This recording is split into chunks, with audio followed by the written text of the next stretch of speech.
हरे कृष्णा। तो चलिए आज मैं आप सभी को सुनाती हूँ मकर संक्रांति व्रत कथा, जिसको सुनने मात्र से ही सभी फलों की प्राप्ति होती है, पुण्य फलों की प्राप्ति होती है। तो मकर संक्रांति व्रत की कथा कौन सी होती है और जो सूर्य भगवान को प्रसन्न करने के लिए कौन सी कथा सुननी चाहिए, तो चलिए जान लेते हैं इस वीडियो में। तो जो भी सूर्यदेव को मानने वाले हैं प्लीज़ कमेंट बॉक्स में जय सूर्यदेव अवश्य लिखें। तो मकर संक्रांति को लेकर कथाएं और ज़्यादा ही प्रचलित हैं, जिसमें से शनिदेव और सूर्यदेव की सबसे ज़्यादा शुभ कथा मानी जाती है। तो आइए जान लेते हैं मकर संक्रांति का महत्व, कि इस दिन मकर संक्रांति का क्या महत्व होता है और इस महत्व के बाद मकर संक्रांति की कथा कौन सी सुनी जाती है आज के दिन। तो मैं सबसे पहले आप सभी को बताऊंगी कि मकर संक्रांति का महत्व क्या होता है हमारे जीवन में। तो हिंदू धर्म के प्रमुख त्योहारों में से एक मकर संक्रांति का पर्व मनाया जाता है और यह पर्व देश भर में बहुत ही धूमधाम के साथ मनाया जाता है। और जब पूष मास में सूर्य मकर राशि में प्रवेश करते हैं तो मकर संक्रांति होती है और आमतौर पर ये पर्व हर साल 14 जनवरी को मनाया जाता है। लेकिन कई बार सूर्य के मकर राशि में प्रवेश करने की तिथि थोड़ी ऊपर नीचे हो जाती है, जिसके कारण यह पर्व 12, 13 या फिर 14 यानी कि या फिर 15 जनवरी को भी मनाया जाता है। इसके साथ ही इस दिन से सूर्य का उत्तरायण शुरू हो जाता है और आज पूरे देश में जो धूमधाम से मकर संक्रांति का पर्व मनाया जा रहा है और इस खास मौके पर स्नान दान के साथ सूर्यदेव की पूजा करना भी शुभ माना जाता है। इसके साथ ही मकर संक्रांति की इस कथा को जरूर अवश्य पढ़ना चाहिए या फिर सुनना चाहिए। जिसके पास किताब हो इसकी या किसी में लिखी हो तो वो अपना पढ़ के बोल सकते हैं, और नहीं तो अपने मोबाइल के जरिए तो सुन ही सकते हैं, क्योंकि सभी के पास आज की डेट में सभी के पास मोबाइल हैं। अगर आप सभी के किसी रिलेटिव्स को नहीं आती है तो आप अभी इसी वक्त आप किसी के भी पास रिलेटिव्स के पास शेयर कर सकते हैं और पुण्य के भागी बन सकते हैं, जिससे कि उन्हें भी पता चले कि मकर संक्रांति वाले दिन कौन सी कथा सुननी चाहिए। तो चलिए अब मैं आप सभी को सुनाती हूँ मकर संक्रांति व्रत कथा, जिससे हर प्रकार की मनवांछित फल की प्राप्ति होती है। और आज के दिन कौन सी कथा सुननी आवश्यक होती है, चलिए मैं आप सभी को बताती हूँ और सुनाती हूँ।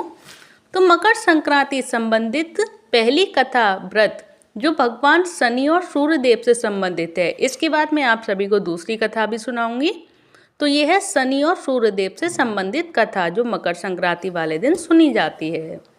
तो जब शनिदेव का जन्म माता छाया से हुआ था तो वह पहले बिल्कुल काले उत्पन्न हुए थे और तब भगवान सूर्य ने उन्हें देखकर कहा था कि वह मेरा पुत्र नहीं है, क्योंकि वो काले थे, और उन्हें और माता छाया को अलग कर दिया था। वह जिस घर में रहते थे उस घर का नाम था कुंभ। और जब छाया ने अपने पुत्र के बारे में ऐसे अपशब्द सुने सूर्य भगवान से तो उन्होंने सूर्यदेव के ऊपर अधिक क्रोध आया उन्हें, और उन्हें कुष्ठ रोग होने का श्राप दे दिया। इसके बाद सूर्यदेव ने भी शनिदेव और माता छाया को घर जो कुंभ में रहते थे उसको जला डाला। इसके बाद सूर्यदेव को कुष्ठ की समस्या उनके पुत्र यम से सही हो गई, क्योंकि यम ने उनकी कुष्ठ रोग की समस्या को सही कर दिया। लेकिन उन्होंने अपने पिता से कहा कि वह माता छाया से अच्छा व्यवहार किया करें। इस बात को सुनकर सूर्यदेव शनिदेव से मिलने उनके घर पहुँचे, लेकिन जैसे ही वह उनके घर पहुँचे तो उन्होंने राख का ढेर ही उन्हें मिला। और ऐसे में शनिदेव ने काले तिल से अपने पिता का स्वागत किया और आदर सत्कार किया। इससे सूर्यदेव भगवान अपने पिता का सत्कार ऐसा देखकर अति प्रसन्न हुए और उन्हें मकर नाम दे दिया। किसने दिया? सूर्यदेव भगवान ने शनिदेव को मकर नाम दे दिया उनसे प्रसन्न होकर। और इसी कारण शनिदेव को मकर और कुंभ का स्वामी कहा जाता है, क्योंकि ये उनको वरदान उनके पिता सूर्यदेव ने दिया। और इसी के साथ सूर्यदेव ने शनिदेव से कहा कि जब मकर घर यानी कि मकर संक्रांति के घर आएंगे तो वह धन धान्य से भर जाएगा। और इसी कारण इस दिन हर साल मकर संक्रांति मनाई जाती है और मकर संक्रांति की कथा भी ये कही जाती है। तो मकर संक्रांति की दूसरी कथा कौन सी है जो कि आज के दिन सुनी जाती है, तो चलिए वो भी जान लीजिए। मकर संक्रांति की दूसरी कथा और दूसरी पौराणिक कथा और मान्यता। तो मकर राशि की दूसरी कथा माँ गंगा और भागीरथी से संबंधित है। तो माना जाता है कि मकर संक्रांति के दिन ही माँ गंगा स्वर्ग से अवतरित होकर राजा भगीरथ के पीछे पीछे कपिल मुनि के आश्रम से होती हुई गंगा सागर तक पहुंची थी और धरती पर अवतरित होने के बाद राजा भगीरथ ने गंगा के पावन जल से अपने पूर्वजों का तर्पण किया था और तभी से मकर संक्रांति मनाई जाती है।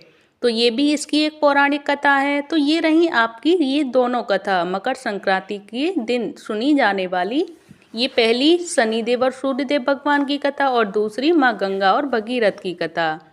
तो ये दोनों कथा आप सभी को कैसी लगी प्लीज़ मुझे कमेंट बॉक्स में बताएं, क्योंकि मकर संक्रांति वाले दिन ये दोनों कथा का श्रवण अवश्य करना चाहिए। मैंने आप सभी को सुनाया, आप एक दूसरे को सुनाएं, एक दूसरे के साथ शेयर करें, जिससे कि आप सभी भी पुण्य के भागी बन जाएं। तो आप सभी को ये कथा कैसी लगी प्लीज़ मुझे कमेंट बॉक्स में बताएं और कमेंट बॉक्स में सूर्यदेव भगवान की जय अवश्य लिखें, भगवान शनिदेव की जय अवश्य लिखें।